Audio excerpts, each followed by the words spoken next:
kanaka like you. Oh no, you never find a people like us. Aloha kakayaka e Hawaii. Thank you, Brother Israel Kamakavivo'ole, a Hawaiian like me. In the earlier half hour, we talked about this concept of exceptionalism. And coincidentally, I played this song, Hawaiian Like Me. The verses in the song goes, you may go, I'll let you go, may God bless you, you'll be mine, wherever you may be, etc., etc., etc. And then it's a warning to say aloha, because you'll never find another Hawaiian like me. Does that border very close to the concept of exceptionalism among Hawaiians? And if it does, what does it really mean and how should it be interpreted? Okay, well, anyway, I found it a bit curious and interesting for that song to come up at this time. Let's go to our telephone lines. Our telephone number is 524-1080. Aloha caller, welcome to the program. I just want to make a comment about that last song. Yes. We used to sing that song as kids. I wonder who wrote it. Years and years ago in the 30s and 40s. But we always sang it, you never find another Kanaka like me. How come they changed it to you'll never find another Hawaiian like me? Do you know who wrote that song? I don't know who wrote that song. I agree with you that, you know, when I learned it, it was you never find another Kanaka like me. And then you get who sang this song in this particular case, and it was Israel Kamakavivo'ole. If you think he did violence to the terms of the words of this song, imagine what he did to what was that other song? And it's very, very popular today. It's something Somewhere Over the Rainbow. He destroyed the whole lyrics to the song, and yet it's the most listened to version, and it's all, as we would say, all kapakahi. The words are wrong, and he make up his own words, but it's Israel. Yeah, I would probably Google it, but I don't know what the title of the song is. I have it written here as a Hawaiian Like Me.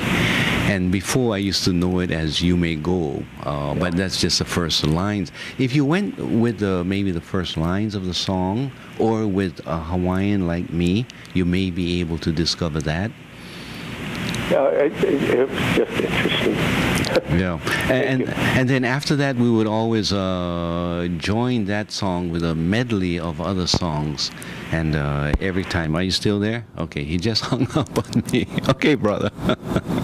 But we would join it with another medley of other songs whenever we would get together and sing and play, and it would be Let Me Hear You Whisper, Let Me Hear You Sigh. It's a Samoan song, and a number of other songs. But thank you for calling. Thank you for listening at this early morning hour.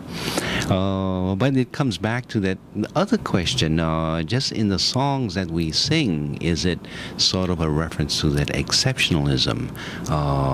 And some people would say, well, not really, because it's true, you will never find another Kanaka like me or another person like me or like us, and there is distinctiveness, distinctions among many different people.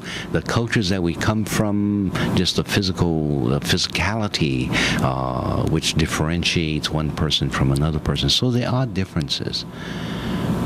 But what we do is when we make these differences as a basis of our exception to the rule, that I can do this because I'm Hawaiian, and so I can violate principles of appropriate conduct. Now I think you take it and you go beyond, and that is inappropriate. Okay, whether it's here in Hawaii, and I'm not picking on the Hawaiians, but I think it's an appropriate subject because of the coincidence of being here and running this program here in Hawaii. But it would be the same with regards to the Chinese. And the Chinese, of course, there's so many different kind of Chinese. So it's Hakka, the Punti, and even within those two groups, there's this friction, and one is better than the other and the rest. And so it's that whole idea of better than, I guess, and as a result to be an exception to the rule. I think that's part of the positive stuff of the Olympics, in that it shows us that, you know, you got winners from all over the place and losers from all over the place. So don't get on your too high a horse, and recognize that we are part of that array of humanity. All right, let's go to our next caller. Our telephone number here is 524-1080. Aloha, caller. Welcome to the program. Good morning, Coco. Good morning. Thank you for such an insightful talk about that idea. It's been playing around in my head for years. Yeah. And so I've given it some thought. Now, I don't know if you want to hear where I'm going to come from, because you know right well where that's going to be. I think so. Go ahead. Well, I think that this idea, I put it on the male idea of being the only one. And that goes down to developing the idea of virginity among women, because the males get very upset if they find out there are other men in a woman's life. They really do. That's been my experience. So that goes into virginity, and then it goes into monogamy. And then I wondered why that still persists. And I think, or I go on the other side once in a while, although you wouldn't believe that. And I try to figure out, you know, what's causing this idea. And so I think it could be because they're assigned the task of having to support that child, which goes back to money again, you see. But at any rate, that's one idea. And then goes a little bit further into genetics and says, well, maybe they have the idea that biologically they really want to guarantee that that child is theirs genetically. They want to promote their own gene existence. And so these ideas are acceptable to me. I can understand why that would do that to anybody's psychology. But then there's one more idea, if I can it just goes into every time there's something that we don't understand. I mean, it seems to be the way we think now. Every time we don't understand a problem, we base it on genetics. It used to be we always based it on estrogen. That's what's wrong with women. It's their estrogen, because that's what they put in there. Say, well, we do know it's this. And then so now, looking back, we say, well, it's based on genetics. They can't help it. So I say, well, that's one way to look at it, but I look at it another way, of course. So, and then that idea can be put onto other things. Now, my memory is getting very bad focus, so I had another idea, but I can't recall it, especially at 6 a.m. in the morning. I've had only one cup of coffee.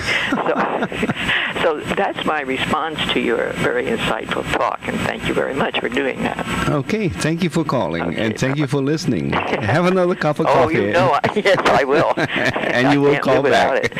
I don't want to. Okay, thank you very much. Thank you, aloha. And, she's been up and really thinking, but as she says, she's been thinking about this for a while.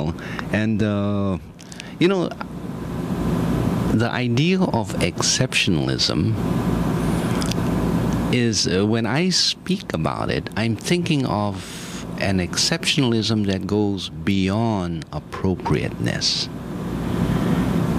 I think I am exceptional in certain areas of life. But when I use that particular exception to elevate myself into other or certain rights of common courtesy and conduct that I expect everyone else to abide by, then it's an inappropriate exercise of that exceptionalism. So I'm not speaking about exceptionalism that is simply pride in who one is, the identity of your particular name, its meaning to you, a particular skill that you may have, and you are proud of it. That's okay. There's nothing, absolutely nothing wrong with that. But when you use that to elevate yourself above others in terms of their rights, then I think it becomes problematic. Now, connecting the idea of exceptionalism, if we use that as the problem, the excessive concept, such as the chosen people concept, that because we are the chosen people, we are entitled to possess nuclear weapons, to be able to use the first use of nuclear weapons, to be able to invade, and the rightfulness of invading. And if we win, not only if we win, when we win, it is because we marched into this area as an exceptional people, which connects up to our relationship to God. You see, those kind of stupid statements or connections, that now it becomes unquestioned. You have to accept it by faith, and therefore it becomes, there's no way of testing the validity or the veracity of what you have just said. How does that tie to this issue of essentially the roots of exceptionalism can be found, not necessarily the only place that it comes from, but much of it can be found in this relationship between men and women, or men and, especially when you apply to the concept of property, and their women. Because there should not have been any other life for that woman before this man entered into her life. I know a guy who married a woman who was in her later years. She was over 40 years old, I think, and he was over 40 years old. She had been married previously, and he kept bossing her around by telling her how to do things as if she was just a child, just coming out of puberty. And so one day she told him, you know, I want to tell you, you may not realize it, but I did have a life before meeting you. Can you imagine how much that can be a slam? To someone who has such an ego, and someone who has such a, what do you call it, masculine identity, in that way, that how can you possibly say that? How could you have had a life? But the fact is that women do have lives before the beginning of time, which is for some men at the moment that they meet this particular woman. Okay, but is this part of the deep recesses of all men, or is this more culturally, what is that? Culturally impacted or influenced than nature? So are we coming back to the question of nurture or nature? All right, and the last caller has listed a number of justifications for, or at least as used by the male, for the what is that? The propensity towards insisting the virginity of the woman, the monogamy of the woman, and that is to protect his finances. If he's going to have to support this kid, then he wants to know that it's his kid that he's supporting.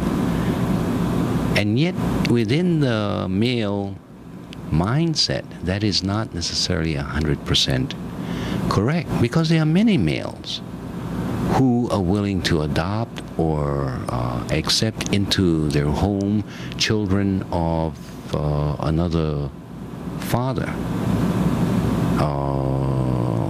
You know, the whole idea of stepchildren and adopting and all that stuff, that goes on constantly. So it's not necessarily nature that insists that that is the case. I know for in the animal kingdom, especially among the lions, what they will do is they will kill the younger of another, what is that, lion, and begin to propagate from their own line, L-I-N-E. So in this case, I think there should be more discussion around that to protect not only their finances, but to protect their posterity, to make sure that the future is by their blood, by their loins, their own children of their DNA. Other people are saying, forget it, man. I have enough children out there, especially men who are able to say that at this point in time, I take a different attitude. And that is that these are my children because not only whether or not I had contributed my sperm to the development of these children, but more important, I have been able to contribute my thoughts, my caring, my love, affection, and all of those things to the development of these children. So while they may not be genealogically in my line of ancestors or within my ancestry line, they are culturally, they are spiritually within that line of ancestry. And so I accept them as my children indeed. Okay. Okay, all right. There are so many other things we can talk about this very interesting view of this subject. Our telephone number is 524-1080. Let's go to our next caller. Aloha caller. Welcome to the program. Yeah, I just, on the current subject, many males will go out and meet women, have sex with many women, but when it comes to marriage, they want to marry a virgin, and they don't feel that they want to be with a woman who's had sexual relations with another man. And that's true in many cases. Yes, I would agree that is a condition that occurs. It's still, and it's not merely occurs, it happens very often. And so I'm in total agreement with you. Is it appropriate that we apply rationality to some of these issues that are so important, so basic, so what is that? And it seems to just come out of the way a person feels? Or the other question is it appropriate that we try to separate the question and try to divorce rationality from it, and therefore give an excuse to people to continue with that kind of mindset? Well, I don't know. There's so much abuse here between males and females married.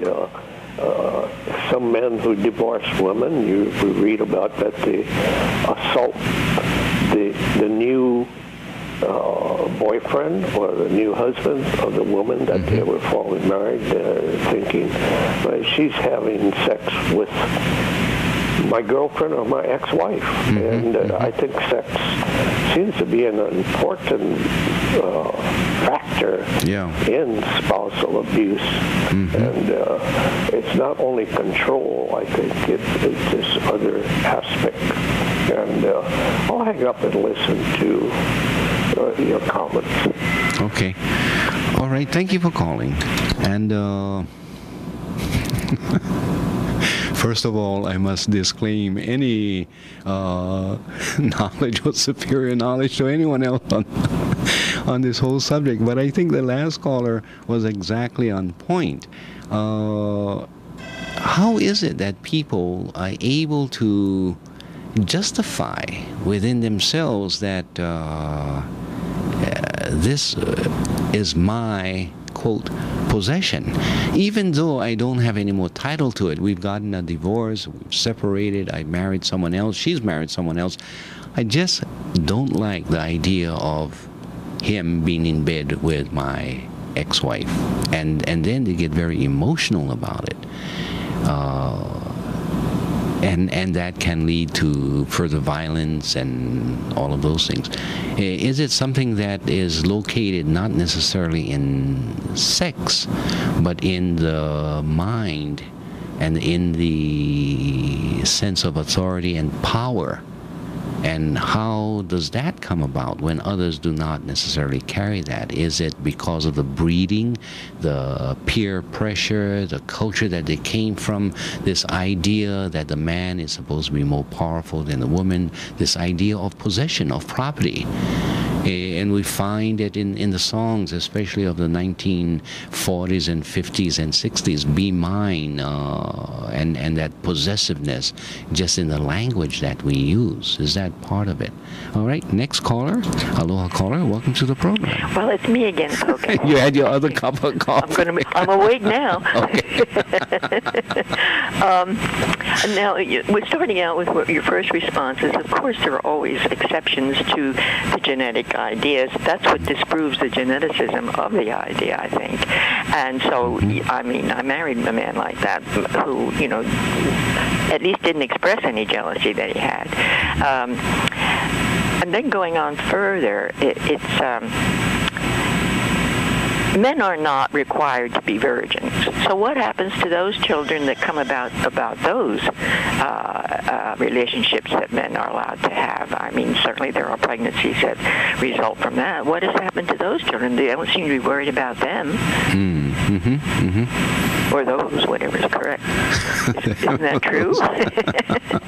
Then another idea is I find that men can't stand being compared to other men because they might realize that they're not so good either, and they don't want their wives to know that. So that's another idea about that.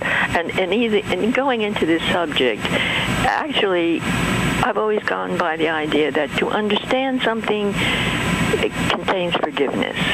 And that's why I try to understand males, because it will allow me to forgive them. And then you go on and look into the language. Even the word Mrs. All that's missing is an apostrophe, which makes it Misters. So, see, that's the same thing as colonization. Every aspect of life has been taken over by this idea. Language, religion, especially religion. You know, if a man's been promiscuous, boys will be just boys. But if she is, she's a slut. So we can see how in the language, that's where I'm going to start, because to me, language supersedes everything. So that's all I have to say for right now. But keep on. There goes another cup of coffee, I guess. I did. Take care. Thanks for calling. Okay. And if you would like to call, actually we have less than 3 minutes to go, but I will take this call, and then I'll ask the caller perhaps to hang on for the next hour. Good morning, Poka. How are you? Good morning. Fine. I wanted to comment on two parts of your discussion. First, I think that if we step back and look at the consciousness, the collective consciousness of societies, that there's evidence to show we're moving towards integrating what has previously been a linear approach to explaining situations so that X will cause Y. Genetics causes how men behave and women behave. And other people will say X is no, it's the socialization that causes how men and women behave. And we're moving in many ways towards a more integrative and inclusive approach in understanding how people develop. And we now know through neuroscience that while people are born with certain genetic characteristics that are common to the human species, that the environmental experiences influence in the brain what's called neurotransmitters. And these neurotransmitters, when they're released, activate genetic possibilities. And so it's the nurturing, whether it's a positive or negative nurturing, that significantly impacts the potentials of genes to respond in different ways.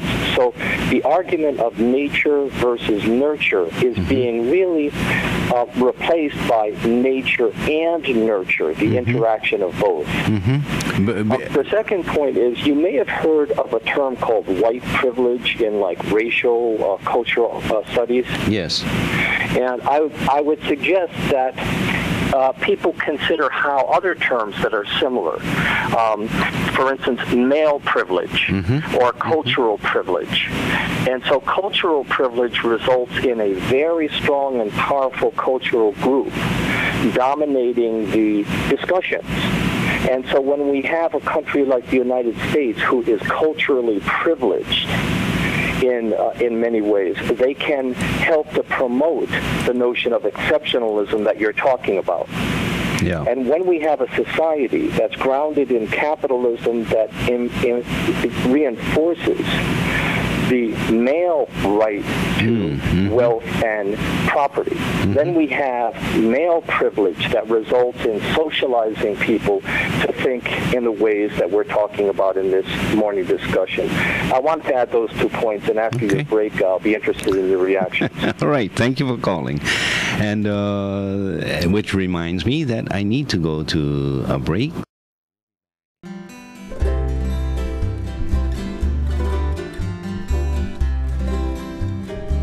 Kaulana na pua o Hawaii